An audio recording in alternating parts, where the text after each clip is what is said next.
नमस्कार, जय हिंद, वंदे मातरम। स्वागत है आपका अपने यूट्यूब चैनल @SYG के फैक्ट में। दोस्तों, आशा करता हूँ आप शानदार, जबरदस्त, मस्त और स्वस्थ होंगे और अपनी तैयारी में लगे होंगे। दोस्तों, हम लोग देख रहे हैं संविधान के महत्वपूर्ण चैप्टर वाइज क्वेश्चन आंसर। तो इस वीडियो में हम लोग देखेंगे संविधान का निर्माण चैप्टर के महत्वपूर्ण प्रश्न। तो आप इस वीडियो में पूरे अंत तक बने रहिए और वीडियो अच्छी लगे तो इसे लाइक कीजिए और अपने दोस्तों, भाइयों, बहनों सभी में से शेयर कीजिए। दोस्तों, किसी भी लक्ष्य को अचीव करने के लिए प्रत्येक दिन का एक टारगेट फिक्स कीजिए और उस टारगेट को अचीव करने में अपना पूरा दिन लगा दीजिए। कहते हैं ना दोस्तों कि जब आंखों में अरमान लिया, मंजिल को अपना मान लिया, या मुश्किल क्या आसान किया, अब ठान लिया तो ठान लिया। अब ठान लिया है दोस्तों तो उसे करके ही छोड़ेंगे। कहते हैं ना कि जब तक तोड़ेंगे नहीं तब तक छोड़ेंगे नहीं, माझी जी कहते हैं दोस्तों। तो दोस्तों, चलिए स्टार्ट करते हैं संविधान निर्माण के महत्वपूर्ण क्वेश्चन आंसर। तो पहला प्रश्न है दोस्तों कि लिखित संविधान का प्रारंभ निम्नलिखित में से किस देश से हुआ है। लिखित संविधान का निर्माण जो है किस देश के संविधान से हुआ है। Option A Japan, option B है भारत और ऑप्शन सी है ब्रिटेन और ऑप्शन डी है अमेरिका।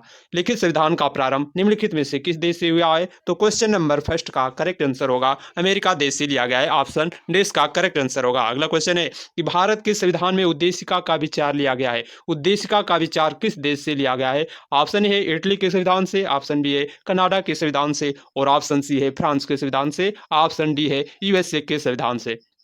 तो भारत के संविधान में उद्देशिका का विचार दोस्तों यूएसए के संविधान से लिया गया है। ऑप्शन डी इसका करेक्ट आंसर है। अगला क्वेश्चन है कि निम्नलिखित में से कौन सी एक भारतीय संघ राज्य पद्धति की विशेषता नहीं है। कौन सा भारतीय संघ राज्य पद्धति की विशेषता नहीं है। क्वेश्चन नंबर 3 का करेक्ट आंसर क्या होगा, आप इसका करेक्ट आंसर बताइए। ऑप्शन ए है कि भारत में स्वतंत्र न्यायपालिका है, ऑप्शन बी है केंद्र और राज्यों के बीच शक्ति का स्पष्ट विभाजन किया गया है और ऑप्शन सी है संबद्ध होने वाले इकाइयों को राज्यसभा में असमान प्रतिनिधित्व दिया गया है और ऑप्शन डी है यह संघबद्ध होने वाली इकाइयों के बीच एक सहमति का परिणाम है। कौन सा इसका करेक्ट आंसर होगा। तो दोस्तों, इसका करेक्ट आंसर ऑप्शन डी इसका करेक्ट आंसर होगा। अगला क्वेश्चन है कि भारतीय संविधान में राज्यों की संघ की कल्पना को प्राप्त किया गया है। राज्यों की संघ की कल्पना का शक्ति कहां से दोस्तों लिया गया है।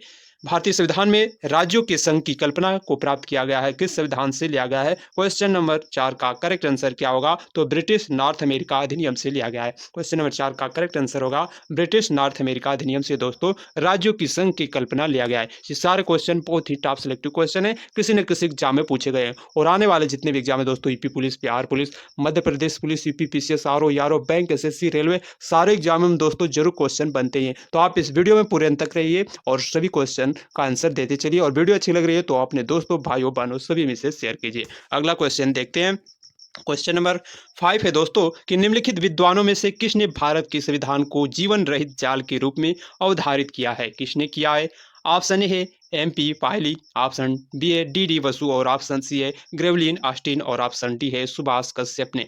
किसने दोस्तों, किस विद्वान ने निम्नलिखित विद्वानों में से किसने भारत के संविधान को जीवन रहित जाल के रूप में अवधारित किया है। क्वेश्चन नंबर 5 का करेक्ट आंसर क्या होगा। तो ग्रेवलिन ऑस्टिन ने, ऑप्शन सी इसका करेक्ट आंसर है।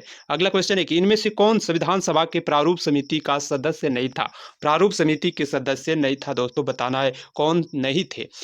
NG अयंगर या KM मुंशी, ऑप्शन सी है BN राव और ऑप्शन डी है मोहम्मद सदीउद्दौला। कौन थे, नहीं थे दोस्तों। क्वेश्चन नंबर 6 का आंसर क्या हो जाएगा। तो ऑप्शन सी इसका करेक्ट आंसर होगा BN राव जी प्रारूप समिति के सदस्य नहीं थे। अगला क्वेश्चन देखते हैं कि निम्नलिखित में से कौन सुशासन की विशेषता नहीं है। कौन सुशासन की विशेषता नहीं है, बताना है दोस्तों कि जवाबदेही ऑप्शन ए है और ऑप्शन बी है पारदर्शिता, ऑप्शन सी है कानून का नियम और ऑप्शन डी है लाल फीताशाही। दोस्तों, कौन सुशासन की विशेषता नहीं है, बताना है। इसका करेक्ट आंसर क्या होगा। तो लाल फीताशाही नहीं होगा दोस्तों, ऑप्शन डी इसका करेक्ट आंसर है। अगला क्वेश्चन है कि भारत में दल विहीन प्रजातंत्र किससे प्रस्तावित किया गया है। दल विहीन प्रजातंत्र किसने प्रस्तावित किया है दोस्तों। क्वेश्चन नंबर 8 का करेक्ट आंसर क्या होगा। तो जयप्रकाश नारायण जी ने भारत में दल विहीन प्रजातंत्र प्रस्तावित किया। अगला क्वेश्चन है कि विधि और स्वाधीनता के बीच सबसे उपयुक्त संबंध कौन सा है। निम्नलिखित में से कौन प्रतिबंध करता है। क्वेश्चन नंबर 9 का करेक्ट आंसर क्या होगा दोस्तों। तो आप इसको पढ़ के बताइए दोस्तों, इसका करेक्ट आंसर क्या होगा। तो ऑप्शन बी इसका करेक्ट आंसर होगा यदि विधि नहीं है तो स्वाधीनता भी नहीं है। ऑप्शन बी इसका करेक्ट आंसर होगा। अगला है कि संविधान को एक पवित्र दस्तावेज किसने कहा। जरूर दोस्तों, इसको आप नोट डाउन कर लीजिए क्योंकि ये क्वेश्चन बार बार एग्जामों में रिपीट होता है कि संविधान को एक पवित्र दस्तावेज किसने कहा। क्वेश्चन नंबर 10 का क्या आंसर होगा। तो BR अम्बेडकर जी ने संविधान को एक पवित्र दस्तावेज कहा। बी आर अम्बेडकर जी ने। ऑप्शन ए इसका करेक्ट आंसर है। अगला है कि निम्नलिखित में से कौन एक भारतीय संविधान का दर्शन नहीं है? कौन एक भारतीय संविधान का दर्शन नहीं है? क्वेश्चन नंबर 11 का क्या आंसर होगा दोस्तों? तो 11 का करेक्ट आंसर क्या हो जाएगा दोस्तों? तो साम्यवादी राज्य नहीं है। ऑप्शन डी इसका करेक्ट आंसर होगा दोस्तों। इसमें भारतीय संविधान का दर्शन नहीं है। ऑप्शन ए है दोस्तों कल्याणकारी राज्य तो है, समाजवादी राज्य भी है और राजनीतिक समानता भी है, तो इसका डी आंसर सही हो जाएगा। अगला क्वेश्चन है कि निम्नलिखित में से कौन एक असत्य है? असत्य कौन है इसको बताना है दोस्तों। मैसूर राज्य का नया नाम तमिलनाडु रखा गया। ऑप्शन बी है गोवा को दमन द्वीप से अलग किया गया।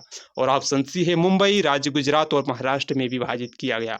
और ऑप्शन डी है हिमाचल प्रदेश पहले संघ शासित प्रदेशों की सूची में था। कौन सा इसका करेक्ट आंसर होगा? इसमें बताना है दोस्तों असत्य कौन सा है। क्वेश्चन नंबर 12 का क्या आंसर हो जाएगा? तो ऑप्शन ए इसका करेक्ट आंसर होगा दोस्तों। मैसूर राज्य का नया नाम तमिलनाडु रखा गया है, ये गलत है दोस्तों। ऑप्शन ए इसका करेक्ट आंसर होगा। मैसूर दोस्तों कर्नाटक राज्य में पड़ता है, जो कि ये ऑप्शन सही होगा इसका। अगला है कि संविधान की उद्देशिका में अब तक कितनी बार संशोधन किया गया है? संविधान में उद्देशिका में अब तक कितनी बार संशोधन किया गया है? तो इसका करेक्ट आंसर क्या होगा? केवल एक बार दोस्तों उद्देशिका में संशोधन किया गया है। ऑप्शन बी इसका करेक्ट आंसर होगा। ये भी क्वेश्चन कई बार एग्जाम में पूछा जाता है दोस्तों। अगला क्वेश्चन देखते हैं। क्वेश्चन नंबर 14 है कि भारत के संविधान में निर्माताओं का मत निम्नलिखित में से किसके प्रतिबिंब होता है? भारत के संविधान के निर्माताओं का मत निम्नलिखित में से किससे प्रतिबिंबित होता है? ऑप्शन ए उद्देशिका, ऑप्शन बी है मूल अधिकार, ऑप्शन सी है राज्य की नीति निर्देशक तत्व और ऑप्शन डी है मूल कर्तव्य। इसका करेक्ट आंसर क्या होगा? तो दोस्तों उद्देशिका में है, प्रतिबिंब उद्देशिका में है।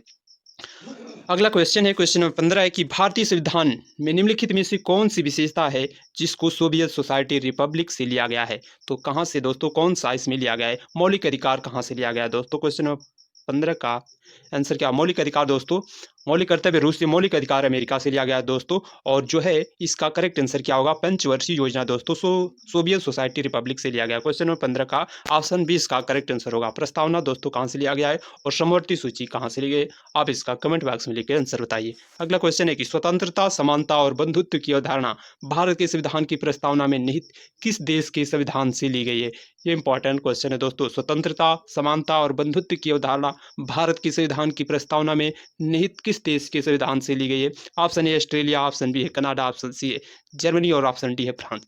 किस देश से ली गई है? क्वेश्चन नंबर 16 का आंसर क्या होगा? तो ऑप्शन डी का करेक्ट आंसर होगा। ये दोस्तों कई बार पूछा गया है कि स्वतंत्रता, समानता और बंधुत्व की अवधारणा किस देश की संविधान से ली गई है? तो फ्रांस देश से लिया गया है। अगला है निम्नलिखित देशों में से किसने लोकपाल का विचार लिया था? तो किससे लिया गया दोस्तों? लोकपाल का विचार किस देश के संविधान से लिया गया? क्वेश्चन नंबर 17 का करेक्ट आंसर क्या होगा? तो स्वीडन देश से लिया गया है। ऑप्शन सी इसका करेक्ट आंसर है। अगला है कि भारतीय संविधान में मौलिक अधिकारों की सूची किस देश के संविधान से ली गई है? मौलिक अधिकारों की सूची किस देश की संविधान से ली गई है? क्वेश्चन नंबर 18 का करेक्ट आंसर क्या होगा दोस्तों? मौलिक अधिकार कहाँ से लिया गया है? अमेरिका से लिया गया है। मौलिक कर्तव्य रूस से लिया गया है दोस्तों। और फ्रांस से क्या लिया गया है? स्वतंत्रता, समानता और बंधुत्व की भावना फ्रांस से ली गई है। और आयरलैंड से क्या लिया गया है दोस्तों? नीति निर्देशक तत्व तो आयरलैंड से लिया गया है। और संविधान संशोधन कहाँ से लिया गया दोस्तों? तो दक्षिण अफ्रीका से लिया गया है। इसको भी ध्यान रखिएगा दोस्तों। अगला क्वेश्चन है कि भारतीय संविधान में राज्य के नीति निर्देशक तत्व किस संविधान से लिया गया है? अभी बताया गया दोस्तों कि राज्य के नीति निर्देशक तत्व किस संविधान से लिया गया है। क्वेश्चन नंबर 19 का आंसर क्या होगा? तो आयरलैंड से लिया गया है। नीति निर्देशक तत्व तो आयरलैंड से लिया गया है दोस्तों। अगला है क्वेश्चन नंबर 20 है कि भारत में एकल नागरिकता की अवधारणा निम्नलिखित में से किस देश से अपनाई गई है? तो किस देश से अपनाई है दोस्तों? क्वेश्चन नंबर 20 का करेक्ट आंसर क्या होगा? एकल नागरिकता की अवधारणा निम्नलिखित में से किस देश से अपनाई गई है? क्वेश्चन नंबर 20 का करेक्ट आंसर क्या हो जाएगा? तो इंग्लैंड से ली गई है। ऑप्शन डी का करेक्ट आंसर होगा। क्वेश्चन नंबर 20 का करेक्ट आंसर क्या हो जाएगा दोस्तों? ऑप्शन डी का करेक्ट आंसर होगा। थैंक्स दोस्तों। अगर ये वीडियो अच्छी लगे तो इसे लाइक कीजिए और अपने दोस्तों, भाइयों, बहनों सभी में से शेयर कीजिए और एक प्यारा सा कमेंट जरूर कीजिए कि आपको ये वीडियो कैसा लगा। और इसका पीडीएफ पाने के लिए आप टेलीग्राम लिंक को ज्वाइन कर लीजिए। तब तक के लिए मिलते हैं नेक्स्ट वीडियो में। जय हिंद दोस्तों।